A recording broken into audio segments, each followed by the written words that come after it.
Welcome to Sudheer edutech YouTube channel.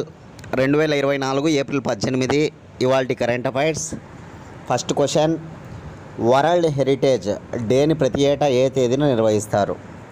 ప్రపంచ వారసత్వ దినోత్సవాన్ని ప్రతి ఏటా ఏప్రిల్ 18. వరల్డ్ హెరిటేజ్ డేని ప్రతి ఏటా ఏప్రిల్ 18న నిర్వహిస్తారన్నమాట. చూడండి, యునెస్కో 1982లో జరిపినటువంటి ఒక కాన్ఫరెన్స్లో భాగంగా ఈ దినోత్సవాన్ని తీసుకురావడం జరిగిందనమాట. ప్రపంచంలో ఏవైతే స్మారక చిహ్నాలు మరియు ప్రదేశాలు ఉంటాయో వాటిని కాపాడాలనేటువంటి ఉద్దేశం మీద గొప్పగా ఒక దినోత్సవాన్ని తీసుకురావడం జరిగిందనమాట. అదే వరల్డ్ హెరిటేజ్ డే, ప్రపంచ వారసత్వ దినోత్సవం. దీనిని ప్రతి ఏటా నిర్వహించేటువంటి సంస్థ యునెస్కో అనమాట. ఐక్యరాజ్య సమితికి సంబంధించిన ఒక అనుబంధ సంస్థ UNESCO, United Nation Educational Scientific Cultural Organisation. United Nation Educational Scientific Cultural Organisation. UNESCO ఏర్పడిన సంవత్సరం 1945 నవంబర్ 16. యునెస్కో ప్రధాన కార్యాలయం ప్యారిస్, ఫ్రాన్స్. యునెస్కో ప్రస్తుత చైర్మన్ ఆండ్రీ అజౌలే అనమాట. ఈ యునెస్కో ఓకేనా లో భాగంగా మన దేశ వారసత్వ కట్టడాలు ఏమేమి ఉన్నాయి అనేది నేను కొన్ని ఇంపార్టెంట్ చెప్తాను అనమాట. తాజ్ మహల్, అజంతా గుహలు, ఎల్లోరా గుహలు, ఎలిఫెంటా గుహలు, భీంబెట్కా గుహలు. ఇప్పుడు తాజ్ మహల్ అంటే ఆగ్రాలో ఉంటుందన్నమాట, ఉత్తరప్రదేశ్లో. అజంతా గుహలు మహారాష్ట్ర, ఎల్లోరా గుహలు మహారాష్ట్ర, ఎలిఫెంటా గుహలు మహారాష్ట్ర, భీంబెట్కా గుహలు మధ్యప్రదేశ్ అనమాట. అదేవిధంగా ఢిల్లీలోని హుమయూన్ సమాధి, ఢిల్లీలోని ఎర్రకోట, ఓకేనా. బీహార్లోని నలందా యూనివర్సిటీ, అస్సాంలోని కజిరంగా నేషనల్ పార్క్, సిక్కింలోని కాంచనజంగా, రాజస్థాన్లోని కియోల్డేవ్ నేషనల్ పార్క్. ఓకేనా, గుర్తుపెట్టుకోవాలి, నోట్ చేసుకోండి. కొన్ని ఇంపార్టెంట్ అనమాట. రాష్ట్రాలు నేను చెప్తున్నా కాబట్టి చాలా ఇంపార్టెంట్. ఓకేనా. తమిళనాడులోని బృహదీశ్వర ఆలయం, కర్ణాటకలోని హంపి కట్టడాలు. ఓకేనా. అదేవిధంగా ఒరిస్సాలోని కోనార్క్ సూర్య దేవాలయం, పశ్చిమ కనుమలు, మహారాష్ట్ర, కేరళ, కర్ణాటక రాష్ట్రాల్లో విస్తరించి ఉన్న పశ్చిమ కనుమలు అనమాట. అదేవిధంగా సుందర్బన్ నేషనల్ పార్క్, వెస్ట్ బెంగాల్లోని సుందర్బన్ నేషనల్ పార్క్ అనమాట. ఓకేనా. అదేవిధంగా మధ్యప్రదేశ్లోని సాంచీ స్తూపం అనమాట. ఛత్రపతి శివాజీ టెర్మినల్, ముంబైలో ఉంటుంది ఛత్రపతి శివాజీ టెర్మినల్. అదేవిధంగా నీలగిరి మౌంటైన్ రైల్వే లైన్ వచ్చేసి తమిళనాడు. చంపనీర్ పావుగఢ్ నేషనల్ పార్క్ అనమాట, గుజరాత్. ఓకేనా. అదేవిధంగా Himalayan national park Himachal Pradesh అనమాట. వ్యాలీ ఆఫ్ ఫ్లవర్స్ వచ్చేసి ఉత్తరాఖండ్. విక్టోరియన్ గోతిక్ నిర్మాణ శైలి వచ్చేసి మహారాష్ట్ర అనే విషయాన్ని గుర్తుపెట్టుకోవాలి. ఓకేనా. ఇట్లా అనేక వాటిని యునెస్కో హెరిటేజ్ సైట్స్లో భాగంగా మన భారతదేశంలో అనేక కట్టడాలు చేర్చబడ్డాయి అన్నమాట. కాబట్టి బాగా గుర్తుపెట్టుకోవాలి. రీసెంట్గా 2023లో కరెంట్ అఫైర్స్లో మనం గుర్తుపెట్టుకుంటే అవి ఏవంటి కనుక, ఒకటి పశ్చిమ బెంగాల్లోని శాంతినికేతన్, కర్ణాటకలోని హోయసాల కట్టడాలు. ఓకేనా. అదేవిధంగా గుజరాత్లోని రాణి కీ వావ్ బావి, పాతదనమాట. గుజరాత్లోని రాణి కీ వావ్ బావిని కూడా మైండ్లో పెట్టుకోవాలి. అదే తెలంగాణలో ఉన్నటువంటి రామప్ప దేవాలయాన్ని గుర్తుపెట్టుకోవాలి.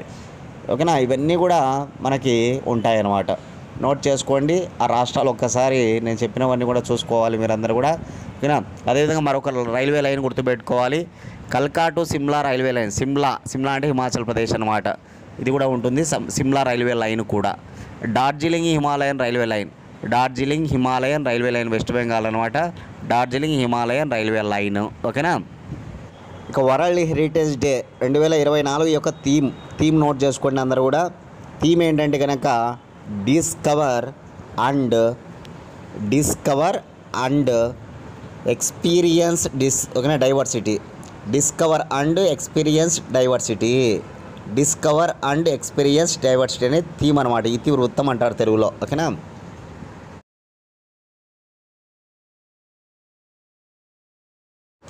సెకండ్ క్వశ్చన్, భారత వృద్ధి రేటును 2024-2025 ఏడాదికి గాను ఐక్యరాజ్యసమితి ఎంతగా అంచనా వేసింది? చూడండి, భారత వృద్ధి రేటును 2024-2025 ఏడాదికి గాను ఐక్యరాజ్యసమితి ఎంతగా అంచనా వేసిందంటే 6.5 అనమాట. చాలా ఇంపార్టెంట్, ఎందుకంటే కొత్త ఆర్థిక సంవత్సరం స్టార్ట్ అయింది కాబట్టి ఈ రానున్నటువంటి వచ్చినటువంటి ఆర్థిక సంవత్సరంలో ఎంత అంచనా మన వృద్ధి రేటు ఉంటుందనేది అనేక నివేదికలు వస్తాయన్నమాట. అందులో చాలా ముఖ్యమైన నివేదిక ఇప్పుడు ఐక్యరాజ్యసమితి. ఐక్యరాజ్యసమితికి సంబంధించిన ఒక అనుబంధ సంస్థ UNCTAD, United nation conference trade and development, United nation conference trade and development నివేదిక అనమాట. ఈ భారత వృద్ధి రేటు ఎంతగా అంచనా వేసిందంటే కనుక 6.5గా అనమాట. 2023లో మనం ఎంత నమోదు చేసాము? 6.7 నమోదు చేసామన్నమాట. 2024లో అంటే ఈ ఆర్థిక సంవత్సరంలో 6.5గా నమోదు చేస్తూ ఉందన్నమాట. చైనా యొక్క వృద్ధి రేటు అయితే కనుక 4.9% అంచనా వేయడం జరుగుతూ ఉంది. చైనా వృద్ధి రేటు 4.9% అంచనా వేయడం జరుగుతుందన్నమాట. అదే ప్రపంచ వృద్ధి రేటు చూస్తే 2023లో 2.77% ఉండిందన్నమాట. అదే 2024 ఈ ఆర్థిక సంవత్సరంలో ఎంతగా ఉండబోతుంది అంటే కనుక అంచనా ఎంతగా వేసిందంటే కనుక 2.6%. అంటే 2.7 కంటే తక్కువే, అంటే 2.7 ఆల్రెడీ నమోదు చేసింది, 2.6ను అంచనా వేస్తూ ఉందన్నమాట. గుర్తుపెట్టుకోవాలి, ప్రపంచ వృద్ధి రేటు చెప్పా, చైనా వృద్ధి రేటు చెప్పా, భారతదేశ వృద్ధి రేటును చెప్పా. ఇప్పుడు ఐక్యరాజ్యసమితి అంచనా అన్నమాట, గుర్తుపెట్టుకోవాలి. ఓకేనా, నిన్నటి రోజున ఇంటర్నేషనల్ మానిటరీ ఫండ్ IMF యొక్క అంచనా మనం చూస్తే, ఇంటర్నేషనల్ మానిటరీ ఫండ్ అంతర్జాతీయ ద్రవ్యనిధి సంస్థ యొక్క అంచనా భారతదేశం 2024లో అంటే ఈ ఏడాది ఆర్థిక సంవత్సరంలో 6.7% భారత వృద్ధి రేటు 6.7% నమోదవుతుందని అంచనా వేసిందన్నమాట. రానున్న 2025 ఆర్థిక సంవత్సరంలో అయితే కనుక 6.5% అంచనా వేసిందన్నమాట IMF. ఓకేనా, ఈ ఆర్థిక సంవత్సరంలో 6.7% అంచనా వేసింది. 2025లో అయితే కనుక ఓకేనా 6.5% అంచనా వేసింది IMF. ఇవన్నీ కూడా నోట్ చేసుకొని చదువుకోవాలి, చాలా చాలా important.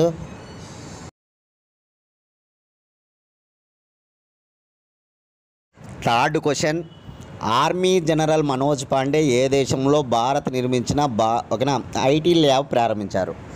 Army general Manoj Pandey Uzbekistan దేశంలో భారతదేశం నిర్మించిన ఒక IT ల్యాబ్ను ప్రారంభించారన్నమాట. అత్యాధునికమైనటువంటి ల్యాబ్ అనమాట IT lab. Information technology, IT అంటే ఏంటి? ఇన్ఫర్మేషన్ టెక్నాలజీ, తెలుగులో అయితే సమాచార సాంకేతిక ప్రయోగశాల అంటారు. ఓకేనా, IT ల్యాబ్ను తెలుగులో అయితే కనుక సమాచార సాంకేతిక ప్రయోగశాల, ఇంగ్లీష్లో అయితే కనుక ఇన్ఫర్మేషన్ టెక్నాలజీ ల్యాబ్ అని పిలుస్తారనమాట. ఇటువంటి IT ల్యాబ్ను మన భారతదేశం నిర్మించింది. ఏ దేశం అంటే ఉజ్బెకిస్తాన్లో. ఎవరు ప్రారంభించారంటే మన ఆర్మీ చీఫ్ మనోజ్ పాండే గారు ప్రారంభించారు. దీనికోసం మన భారతదేశం పెట్టిన ఖర్చు 8.5 కోట్లు అనమాట, 8.5 కోట్లు. ఉజ్బెకిస్తాన్లోని సాయుధ దళాల అకాడమీలో ఈ ల్యాబ్ అనేటువంటిది ప్రారంభించబడింది. ఈ ల్యాబ్లో భాగంగా సైబర్ సెక్యూరిటీ ప్రయోగశాల కూడా ఉంటుంది. సైబర్ భద్రత ప్రయోగశాల కూడా ఒకటి ఏర్పాటు చేయబడింది అనమాట. చాలా చాలా ఇంపార్టెంట్ అనమాట. విదేశాలలో మన భారతదేశం నిర్మిస్తున్నటువంటివి మనం గుర్తుపెట్టుకోవాలి. ఇటీవలనే మన భారతదేశం మాల్దీవులకి ఓకేనా బియ్యము, పంచదార, ఓకేనా అదేవిధంగా ఉల్లిపాయలు ఇవన్నీ కూడా పంపించినట్టుగా మనం చెప్పుకున్నాం. ఇట్లా మన భారతదేశం ఇతర దేశాలలో ఓకేనా మనం చూస్తే కనుక ఓకేనా IITలు కూడా ఓకేనా మొట్టమొదటి IIT campus, Madras IIT campus టాంజానియాలోని జాంజిబార్లో స్టార్ట్ చేసుకున్నాం. అదేవిధంగా తర్వాత శ్రీలంకలోని క్యాండీలో మద్రాస్ IIT క్యాంపస్ అనేటువంటి స్టార్ట్ చేయబడింది. అదేవిధంగా ఢిల్లీ IIT యునైటెడ్ అరబ్ ఎమిరేట్స్లో స్టార్ట్ చేయబడింది అనమాట. ఢిల్లీ IIT యునైటెడ్ అరబ్ ఎమిరేట్స్లో స్టార్ట్ చేయబడింది.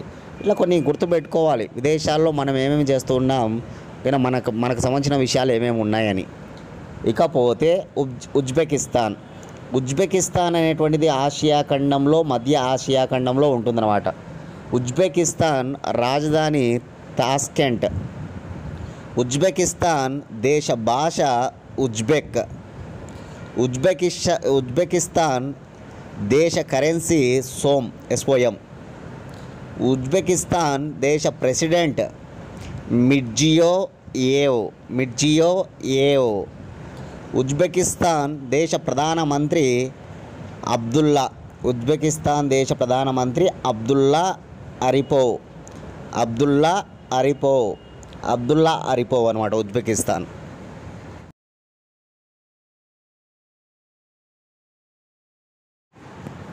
ఫోర్త్ క్వశ్చన్, టైమ్స్ మ్యాగజైన్ ప్రపంచ ప్రభావశీలుర జాబితా 2024లో చోటు సంపాదించిన భారతీయ నటి ఎవరు?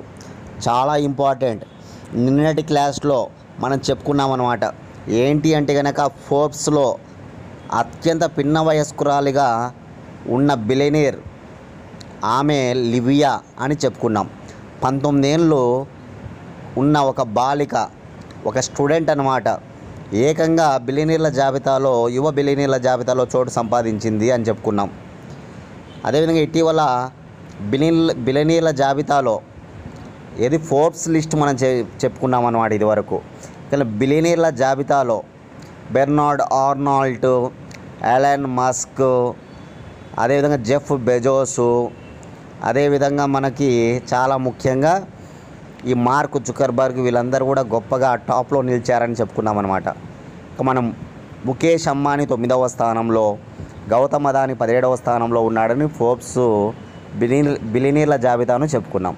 ఇప్పుడు మనం చెప్పుకోబోయేది టైమ్స్ మ్యాగజైన్ అనమాట. ఒక టైమ్స్ ఫోర్బ్స్కు సంబంధించి ఏ జాబితా రిలీజ్ చేసినా మనం ఖచ్చితంగా నోట్ చేసుకోవాలి. ఈరోజు టైమ్స్ మ్యాగజైన్కి సంబంధించి రిలీజ్ అయిన జాబితా ఏదంటే కనుక ప్రభావశీలుర జాబితా. ఇన్ఫ్లుయెన్స్ అనమాట.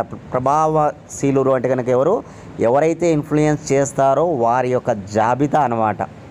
అందులో భాగంగా టాప్ 100 అంటే 100 లిస్ట్లో మన భారతీయులు కొంతమంది చోటు సంపాదించడం జరిగిందనమాట.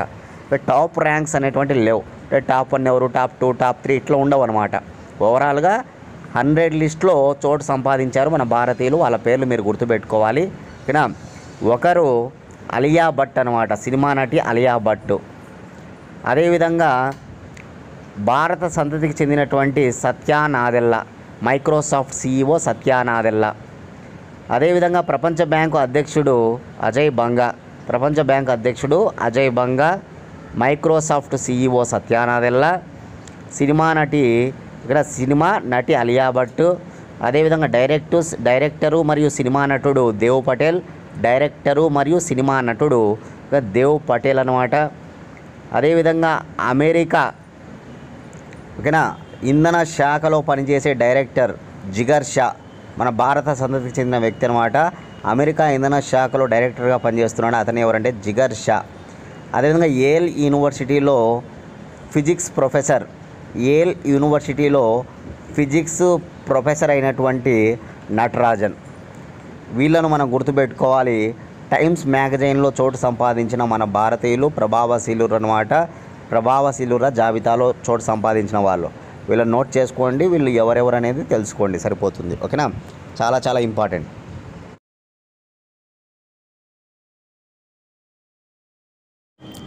నెక్స్ట్ 5th క్వశ్చన్, ఏ దేశం అధ్యయనంలో పిల్లలు ఆన్లైన్లో గడపడం వల్ల స్కూల్కు గైర్హాజరయ్యే ముప్పు అధికం అని వెల్లడించారు?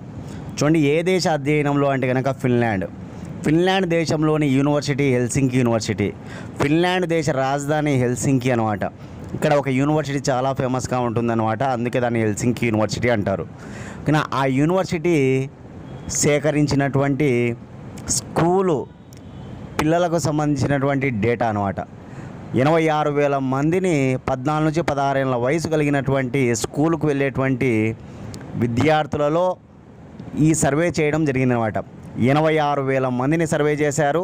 14 నుంచి 16 ఏళ్ళ వయసు కలిగినటువంటి స్కూలు విద్యార్థులపై సర్వే చేయడం జరిగిందనమాట. ఈ యూనివర్సిటీ హెల్సింకి యూనివర్సిటీ, దేశం ఫిన్లాండ్ దేశం. ఈ సర్వేలో వెల్లడైనటువంటి విషయాలు ఏంటి అంటే కనుక, ఓకేనా, ఈ స్కూల్ విద్యార్థులు ఎవరైతే స్కూల్కి వెళ్తున్నారో, ఆ స్కూల్ ఓకేనా పాఠశాలకు వెళ్తున్నారో వారు ఎక్కువగా ఆన్లైన్లను వాడుతూ ఉన్నారంట. అంటే ఇంటర్నెట్ను ఎక్కువగా ఉపయోగిస్తున్నారు. దీనివల్ల ఆ పాఠశాలకు గైర్హాజరు అంటే ఆబ్సెంట్ అనమాట, గైర్హాజరు అయ్యేటువంటి ముప్పు అత్యధికం అవుతూ ఉందని చెప్తున్నారు. వాస్తవానికి బాలుర కన్నా బాలికలే ఎక్కువగా ఈ ఆన్లైన్ అంటే ఇంటర్నెట్ని ఎక్కువగా వాడుతున్నారంట. కాకపోతే ఈ పాఠశాలకు గైర్హాజరయ్యేవారు మాత్రం అత్యధికంగా బాలురే అట. ఆన్లైన్లో ఎక్కువగా ఉండేదేమో బాలికలు, స్కూలుకు గైర్హాజరయ్యేది అత్యధికంగా మాత్రం బాలురంట. ఆ విషయాన్ని కూడా మైండ్లో పెట్టుకోవాలి. ఈ ఫిన్లాండ్ అధ్యయనం అనమాట, హెల్సింకి యూనివర్సిటీ చేసిన అధ్యయనంలో వెల్లడించినటువంటి విషయాలు. ఈ ఆన్లైన్లో ఎక్కువగా ఉండడం వల్ల 38% మంది విద్యార్థులు స్కూలుకు గైర్హాజరవుతున్నారన్నమాట. ఆన్లైన్లో ఎక్కువగా ఉండడం వల్ల 38% మంది విద్యార్థులు గైర్హాజరవుతూ ఉన్నారన్నమాట. దాని తర్వాత ఎక్కువగా ఆరోగ్య విషయాలలో అనారోగ్యానికి గురయ్యి ఈ రోగాల బారిన పడి దీని కారణం చేత 24% మంది విద్యార్థులు 24% స్కూళ్ళకు గైర్హాజరు అవుతూ ఉన్నారన్నమాట. అత్యధికంగా ఆన్లైన్ ఎవరైతే వాడుతున్నారో వారు ఎక్కువగా 38% మంది అన్నమాట. కానీ అదేవిధంగా ఆరోగ్యానికి సంబంధించిన విషయాల పరంగా తీసుకున్నప్పుడు మాత్రం 24% మంది స్కూళ్ళకు గైర్హాజరు కావడం జరుగుతుంది. ఈ రెండింటిని కూడా గుర్తుపెట్టుకోవాలి. ఓకేనా. ఈ బాలికలు ముఖ్యంగా గైర్హాజరు ఎందుకు అవుతున్నారంటే కనుక ఈ ఆరోగ్యానికి సంబంధించిన విషయాలకు సంబంధించే ఎక్కువగా గైర్హాజరు అవుతూ ఉన్నారంట బాలికలు. ఆన్లైన్లలో ఎక్కువగా ఉన్నప్పటికీ వాళ్ళేమో స్కూల్స్కు బాగా వెళ్తున్నారనమాట, ఎవరు బాలికలు. కాకపోతే ఏ విషయంపైన ఎక్కువ గైర్హాజరు అవుతున్నారు ఈ బాలికలు అంటే మాత్రం ఆరోగ్యానికి సంబంధించిన విషయాలపైన ఎక్కువగా స్కూళ్ళకు గైర్హాజరు అవుతూ ఉన్నారనమాట. అదే పురుషుల పరంగా తీసుకున్నప్పుడు అదే బాయ్స్ పరంగా తీసుకున్నప్పుడు మాత్రం వీళ్ళు ఎక్కువగా ఈ ఆన్లైన్లను వాడడం వల్లనే ఎక్కువగా స్కూళ్ళకు గైర్హాజరు అవుతున్నారు అనేది ఈ హెల్సింకి యూనివర్సిటీ యొక్క సర్వే అన్నమాట, గుర్తుపెట్టుకోవాలి.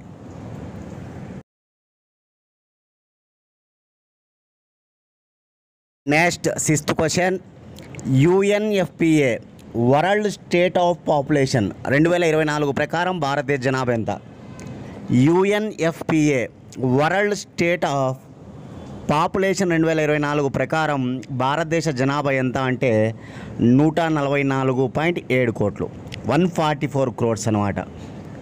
కానీ మనమంతా కూడా 140 కోట్లు అని చెప్పుకుంటూ వస్తున్నాం మనం భారతదేశం అనమాట. కానీ ఈరోజు ఐక్యరాజ్య సమితి ఇచ్చినటువంటి జనాభా నివేదిక అనమాట, దీని ప్రకారం మన భారతదేశ జనాభా 144 కోట్లు అని చెబుతూ ఉందన్నమాట. ఐక్యరాజ్య సమితికి సంబంధించి జనాభా కార్యకలాపాలకు సంబంధించినటువంటి ఒక సంస్థ, అదే UNFPA, United Nation Fund for Population Activities అంటారు. United Nation Fund for Population Activities అంటారు. ఐక్యరాజ్య సమితి జనాభా కార్యకలాపాల నిధి తెలుగులో, ఐక్యరాజ్య సమితి జనాభా కార్యకలాపాల నిధి తెలుగులో. UNFPA ఏర్పడిన సంవత్సరం 1969. UNFPA ఏర్పడిన సంవత్సరం 1969. UNFPA ప్రధాన కార్యాలయం న్యూయార్క్, అమెరికా. UNFPA ప్రధాన కార్యాలయం న్యూయార్క్, అమెరికా. UNFPA ప్రస్తుత అధిపతి ఎవరంటే కనోమ్ అనమాట, కనేమ్ గుర్తుపెట్టుకోవాలి. ఇప్పుడు ఈ జనాభాకు సంబంధించి మనం ఈ వివరాలు మనం చూస్తే ప్రపంచంలో అత్యధిక జనాభా గల దేశం మన భారతదేశం అంట. 144 కోట్లతో ప్రథమ స్థానంలో మన భారతదేశం ఉంటే 142 కోట్లతో రెండవ స్థానంలో చైనా ఉందంట. 144 కోట్లతో భారతదేశం ప్రథమ స్థానంలో ఉంటే 142 కోట్లతో చైనా రెండవ స్థానంలో ఉందంట. ఇకపోతే ఈ జనాభా వివరాలు మన భారతదేశంలో చూస్తే 0 నుంచి 14 సంవత్సరాల వయసు కలిగినటువంటి వారు 0 నుంచి 14 సంవత్సరాల వయసు కలిగినటువంటి వారు ఎంతమంది అంటే 24% మంది అన్నమాట. 24% మంది ఉన్నారంట. అదేవిధంగా 10 నుంచి 19 సంవత్సరాల వయసు కలిగినటువంటి వారు 10 నుంచి 19 సంవత్సరాల వయసు కలిగినటువంటి వారు ఎంతమంది ఉన్నారంటే కనుక 17% మంది ఉన్నారంట, 17%. ఇక 10 నుంచి 24 సంవత్సరాల లోపు 10 నుంచి 24 సంవత్సరాల లోపు వయసు కలిగినటువంటి వారు 26% మంది ఉన్నారన్నమాట. 26% మంది ఉన్నారు, నోట్ చేసుకోవాలి. ఇకపోతే 15 సంవత్సరాల నుంచి 64 ఏళ్ళ లోపు, 15 సంవత్సరాల నుంచి 64 లోపు ఓకేనా వయసు కలిగినటువంటి వారు 68% మంది ఉన్నారన్నమాట. 68% మంది ఉన్నారు.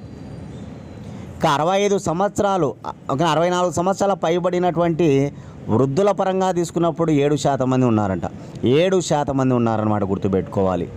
ఇది ఓకేనా ఈ జనాభాకు సంబంధించి మన భారతదేశ జనాభాకు సంబంధించి లెక్కలు అన్నమాట. ఇకపోతే మన భారతదేశంలో పురుషుల సగటు వయస్సు ఓకేనా భారతదేశంలో పురుషుల యొక్క సగటు జీవితకాలం ఎంత అంటే కనుక 71 సంవత్సరాలంట. 71 సంవత్సరాలు అన్నమాట. అదే స్త్రీల యొక్క సగటు జీవితకాలం ఎంత అంటే కనుక 73 సంవత్సరాలు. పురుషుల యొక్క సగటు జీవితకాలం 71 సంవత్సరాలుగా చెప్పింది. స్త్రీల యొక్క సగటు జీవితకాలం వచ్చేసి 73 ఓకేనా ఏళ్ళుగా చెప్పింది అన్నమాట. 73 సంవత్సరాలు పురుషులది, 73 ఏళ్ళు వచ్చేసి స్త్రీల సగటు జీవితకాలం అన్నమాట. ఇది నోట్ చేసుకొని చదువుకొని, చాలా చాలా చాలా ఇంపార్టెంట్ ఓకేనా.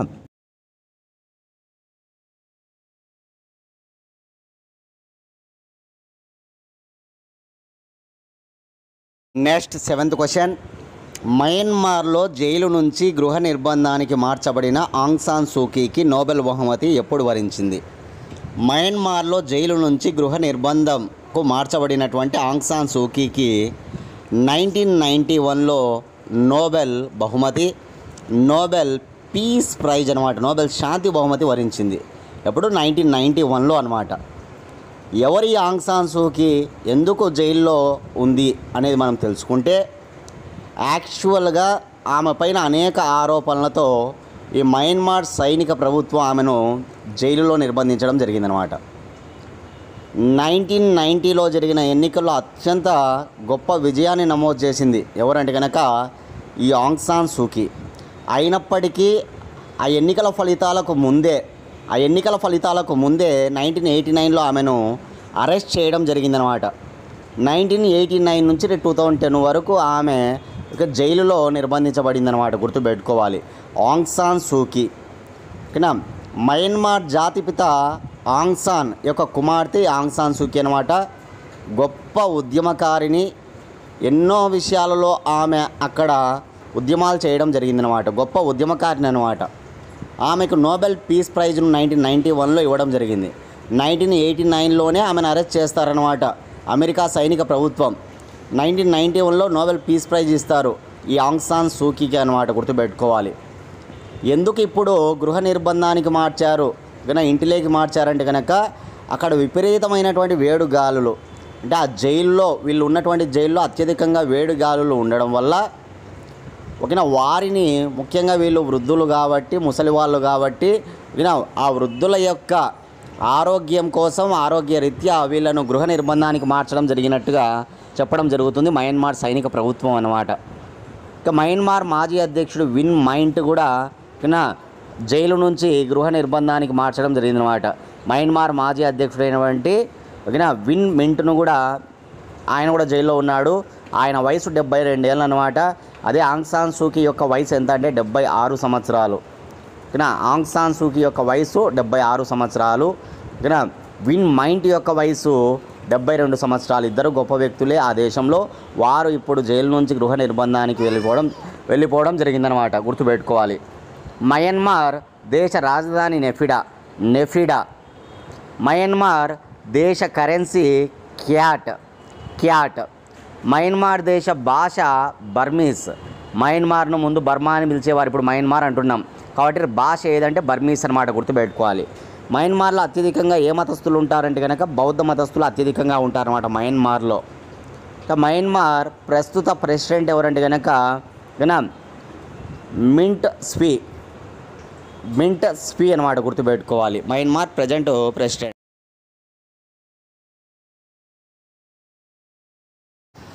8th question. ప్రపంచంలోనే తొలిసారిగా ఆర్టిఫిషియల్ ఇంటెలిజెన్స్ అతివల బ్యూటీ కాంటెస్ట్కు ఏ సంస్థ నిర్వహిస్తూ ఉంది? చూడండి, ప్రపంచంలోనే మొట్టమొదటిసారిగా ఆర్టిఫిషియల్ ఇంటెలిజెన్స్ బ్యూటీ కాంటెస్ట్ కూడా రాబోతూ ఉంది. ఓకేనా, అది ఏ సంస్థ నిర్వహిస్తూ ఉందంటే ఫన్ యూ. ఓకేనా, ఫన్ యూ అనేటువంటి ఒక సంస్థ ప్రపంచంలోనే మొట్టమొదటిసారిగా ఆర్టిఫిషియల్ ఇంటెలిజెన్స్, కృత్రిమ మేధ, అతివల బ్యూటీ కాంటెస్ట్ అనమాట. మనకు మిస్ ఇండియా తెలుసు, మిస్ వరల్డ్ తెలుసు, మిస్ యూనివర్స్, మిస్ జపాను, ఇట్లా రకరకాల యూనివర్స్ పోటీలు తెలుసు అనమాట. రకరకాల ఓకేనా బ్యూటీ కాంటెస్ట్ తెలుసు. ఇదేంటంటే కనుక కృత్రిమ మేధ ద్వారా, అంటే కంప్యూటర్ ద్వారా సృష్టించినటువంటి అతివలు, వారి యొక్క మేధస్సు, వారి యొక్క అందము, అటువంటి ఆధారంగా ఇచ్చేటువంటి అవార్డులు అనమాట. ఏ సంస్థ అంటే కనుక ఫన్వే అనేటువంటి సంస్థ నిర్వహిస్తూ ఉంది. దీనికి సంబంధించి ప్రైజ్ మనీ కూడా ఉందన్నమాట. ప్రైజ్ మనీ ఎంత అంటే 15 లక్షలు అనమాట. ఏ ఆర్టిఫిషియల్ ఇంటెలిజెన్స్ అతివలు, అతివ అంటే ఎవరు, ఒక అంటే కంప్యూటర్ ద్వారా సృష్టించినటువంటి ఒక ఓకేనా బ్యూటీ అనమాట. కంప్యూటర్ ద్వారా సృష్టించబడినటువంటి ఒక బ్యూటీ అనమాట. ఎవరైతే విజేతగా నిలుస్తారో ఆ బ్యూటీకి 15 లక్షల నగదు బహుమతి ఇస్తారు. ఓకేనా, టాప్ 1, టాప్ 2, టాప్ 3 కూడా ఉంటాయని చెప్తూ ఉన్నారనమాట ఈ ఫన్ వ్యూ అనేటువంటి సంస్థ. చూడండి, ఆర్టిఫిషియల్ ఇంటెలిజెన్స్ మనం ఇటీవల చాలా చెప్పుకున్నాం. ప్రపంచంలోనే మొట్టమొదటి సాఫ్ట్వేర్ ఇంజనీర్, ఆర్టిఫిషియల్ ఇంటెలిజెన్స్ ద్వారా సృష్టించబడిన సాఫ్ట్వేర్ ఇంజనీర్ డెవిన్ అనమాట. డెవిన్ అదే మన భారతదేశంలో ఇటీవలనే సాఫ్ట్వేర్ ఇంజనీర్, ఓకేనా, అంటే డెవిన్కు పోటీగా మన భారతదేశంలో ఒక సాఫ్ట్వేర్ ఇంజనీర్ ఆర్టిఫిషియల్ ఇంటెలిజెన్స్ ద్వారా, కానీ ఎవరంటే కనుక దేవిక అనేటువంటి పేరు మనం విన్నామన్నమాట. అదేవిధంగా భారతదేశంలో మొట్టమొదటి మహిళా టీచర్, ఇంకా రోబో అనమాట. మహిళా టీచర్ ఎవరంటే కనుక ఐరిస్ అని చెప్పుకున్నాం, కేరళ రాష్ట్రంలో ఐరిస్. అదేవిధంగా మొట్టమొదటి మహిళ యాంకర్ రోబో లీసా అని చెప్పుకున్నాం. లీసా, ఐరిసు, దేవిక, డెవిను, ఈ పేర్లన్నీ గుర్తుపెట్టుకోవాలి. ఇటీవల రోబోలు అనమాట ఆర్టిఫిషియల్ ఇంటెలిజెన్స్ ద్వారా ఎవరైతే సృష్టించబడితే వాటి రోబోలనే పిలవచ్చు అనమాట. ఓకేనా, కాబట్టి గుర్తుంచుకొని చదువుకోవాలి. ఇప్పుడు ఒక బ్యూటీ కాంటెస్ట్ కూడా వచ్చేస్తూ ఉందన్నమాట, ఆర్టిఫిషియల్ ఇంటెలిజెన్స్ బ్యూటీ కాంటెస్టు. కానీ దానిలో ఎవరైతే అతివలు అంటే ఆర్టిఫిషియల్ ఇంటెలిజెన్స్ ద్వారా సృష్టించబడినటువంటి అతివలు ఇక్కడ పాల్గొనడం జరుగుతుందన్నమాట. ఓకేనా, వాళ్ళ అందము, వాళ్ళ యొక్క నైపుణ్యము, వీటి ఆధారంగా ఇక్కడ విజేతలను ప్రకటించడం జరుగుతుందంట. ఓకేనా, ఈ విషయాలు గుర్తుపెట్టుకొని చదువుకోండి.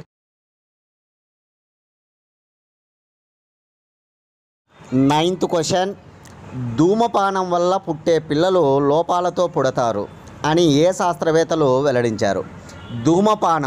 ధూమపానం చేయడం వల్ల పిల్లల్లో లోపాలు, ఓకేనా, ఆ పిల్లల్లో లోపాలతో పుడుతున్నారనేటువంటిది ఏ శాస్త్రవేత్తలు చెప్తున్నారంటే కనుక ఢిల్లీలోని AIIMS all India institute of medical science, AIIMS అనమాట. All India institute of medical science ఎక్కడ ఉందంటే ఢిల్లీలో ఉందన్నమాట. ఈ ఢిల్లీలోని ఎయిమ్స్ శాస్త్రవేత్తలు వెల్లడించినటువంటి విషయం ఏంటంటే కనుక ఎవరైతే ఎక్కువగా ధూమపానం చేస్తారో, ఎవరైతే ఎక్కువ మద్యానికి బానిసలు అవుతారో, ఎవరైతే ఎక్కువగా సెల్ ఫోన్ వాడుతూ ఉంటారో, ఒకనే ఎవరైతే ఎక్కువగా ఈ మత్తు పదార్థాలకు బానిసలు అవుతారో, ఇటువంటి వారి యొక్క శుక్రకణాల యొక్క DNA దెబ్బతినడం వల్ల ఈ పుట్టే పిల్లల్లో లోపాలు ఎక్కువగా ఉంటున్నాయని చెప్తూ ఉన్నారన్నమాట. ఓకేనా, ఇట్లా ఎక్కువగా ధూమపానము, మద్యపానము, అదేవిధంగా మత్తు పదార్థాలు అంటే డ్రగ్స్, ఇట్లాంటివన్నీ అనమాట. డ్రగ్స్, అదేవిధంగా సెల్ ఫోన్ ఎక్కువగా వాడడం, ఇట్లా మంచి ఫుడ్ తీసుకోకపోవడం, ఓకేనా, ఏ ఫుడ్ అంటే ఆ ఫుడ్ ఓకేనా మనం ఎక్కువగా వాడడం వల్ల కూడా ఈ సంతానలేమి ఓకేనా అనేటువంటిది జరుగుతుంది అని చెప్పడం జరుగుతుంది అనమాట ఎయిమ్స్ శాస్త్రవేత్తలు. ఓకేనా, ఫుడ్ విషయంలో కూడా ఏ ఫుడ్ అంటే ఆ ఫుడ్ బయట దొరుకుతూ ఉందని చెప్పేసి ఏ ఫుడ్ అంటే ఆ ఫుడ్ తినడం వల్ల కూడా ఓకేనా ఇటువంటి లోపాలతో ఉన్నటువంటి పిల్లలు పుడుతూ ఉన్నారనేటువంటిది ఎయిమ్స్ శాస్త్రవేత్తల యొక్క విషయం అన్నమాట. కానీ ఇటువంటివి ఎక్కువగా తీసుకోవడం వల్ల వీర్యం అంటే పురుషుల్లో ఉన్నటువంటి వీర్యం నాణ్యత లేకపోవడము, ఆ శుక్రకణాల DNA దెబ్బతినడము, అదేవిధంగా మహిళల్లో గర్భ విచ్ఛిత్తి జరగడం, ఇట్లాంటివన్నీ కూడా చూస్తామని శాస్త్రవేత్తలు చెప్తూ ఉన్నారనమాట. ఈ విషయాన్ని మైండ్లో పెట్టుకోవాలి, చాలా ఇంపార్టెంట్. సైన్స్కు సంబంధించిన విషయాల్లో నోట్ చేసుకోవాలి.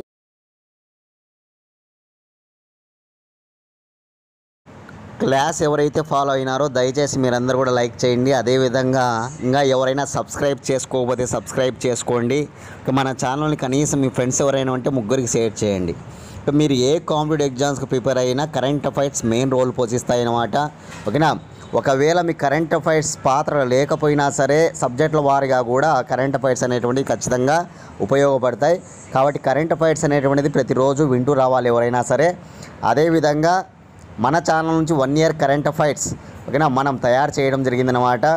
మీరు కావాలనుకున్న వాళ్ళు 8186006848 అనే నెంబర్కి 100 రూపీస్ ఫోన్పే చేసి అదే నెంబర్కి స్క్రీన్ షాట్ పెట్టండి. 24 గంటల లోపల పీడిఎఫ్ ఫైల్ పంపిస్తాం.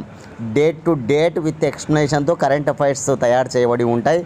మీకు తెలంగాణకు ప్రిపేర్ అయ్యే వాళ్ళైనా సరే, ఆంధ్రప్రదేశ్ ఎగ్జామ్స్కు ప్రిపేర్ అయ్యే వాళ్ళైనా సరే, సెంట్రల్ గవర్నమెంట్ ఎగ్జామ్స్కి ప్రిపేర్ అయ్యే వాళ్ళైనా ఓకేనా మన కరెంట్ అఫైర్స్ మీకు ఖచ్చితంగా యూజ్ అవుతాయి. ఓకేనా. అందరూ కూడా యూజ్ చేసుకోవాలని కోరుకుంటున్నాం. అతి తక్కువ అమౌంట్తోనే మేము ఈ కరెంట్ అఫైర్స్ అందిస్తూ ఉన్నాం అన్నమాట.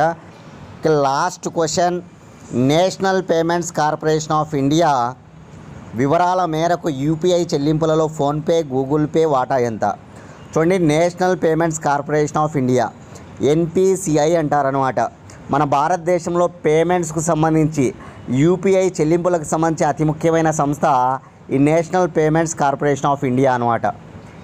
దీనికి సంబంధించిన వివరాలకు చూస్తే కనుక దీనికి సంబంధించిన వివరాలు చూస్తే భారతదేశంలో యూపీఐ చెల్లింపులలో యూపీఐ యూనిఫైడ్ పేమెంట్స్ ఇంటర్ఫేస్ అనమాట. యూనిఫైడ్ పేమెంట్స్ ఇంటర్ఫేస్ అనమాట. ఈ యూపీఐ చెల్లింపులలో మనం అత్యధికంగా చూస్తే ఫోన్పే, గూగుల్ పేనే మనం చేస్తూ ఉంటాం అనమాట. కానీ యూపీఐ చెల్లింపులు మనం దేని ద్వారా ఎక్కువగా చేస్తామంటే కనుక ఫోన్పే, గూగుల్ పే అనేది ఎక్కువ మనం వింటూ ఉంటాం, ఎక్కువ చేస్తూ ఉంటాం అన్నమాట. కాబట్టి ఈ రెండింటి వాటానే 86% ఉంది. 86% ఉందన్నమాట. ఇక దీనిని పరిగణలోకి తీసుకొని ఈరోజు national payments corporation of India వాటి ఆందోళనలను, ఈ నేపథ్యంలో ఆందోళనలు ఖచ్చితంగా ఉంటాయన్నమాట. ఈ ఆందోళనలను తగ్గించేందుకు national payments corporation of India ఒక సమావేశాన్ని ఏర్పాటు చేసిందనమాట. ఈ ఫిన్టెక్ ఓకేనా స్టార్టప్ కంపెనీలతో ఒక సమావేశాన్ని ఏర్పాటు చేసింది. ఫిన్టెక్ కార్పొరేషన్ ఓకేనా ఫిన్టెక్ స్టార్టప్ కంపెనీలతో ఒక సమావేశం ఏర్పాటు చేసిందనమాట. ఓకేనా. పేటిఎం అనేటువంటి వాటా చూస్తే మనకు చాలా తక్కువ అనమాట. పేటిఎం అంటే గవర్నమెంట్కు సంబంధించినటువంటి ఓకేనా పేమెంట్స్ ఓకేనా చెల్లింపుల సంస్థ అనమాట. కాబట్టి చెల్లింపుల సంస్థలలో మనకు గవర్నమెంట్కి సంబంధించి పేటిఎం ఉంటుంది. పేటిఎం వాటా చాలా తక్కువ యూపీఐ చెల్లింపుల్లో. దాన్ని నిరోధించేందుకు ఈరోజు ఒక సమావేశం ఏర్పాటు చేసిందనమాట national payments corporation of India. ఎందుకు పేటిఎం వాటా తక్కువ అంటే కనుక ఓకేనా ఆర్బీఐ యొక్క ఆంక్షలు అనమాట. ఈ ఆర్బీఐ పెట్టినటువంటి ఆంక్షల కారణం చేతనే పేటిఎం వాటా అనేటువంటి తక్కువ ఉందన్నమాట. దానికి సంబంధించి ఈరోజు ఏమేమి మాట్లాడతారు అనేటువంటి విషయాలు మనం రేపటి క్లాస్లో తెలుసుకుందాం. ఓకే, ఇవన్నమాట ఇవాల్టి కరెంట్ అఫైర్స్. రేపటి క్లాస్లో మళ్ళీ కలుసుకుందాం ఫ్రెండ్స్. థ్యాంక్స్.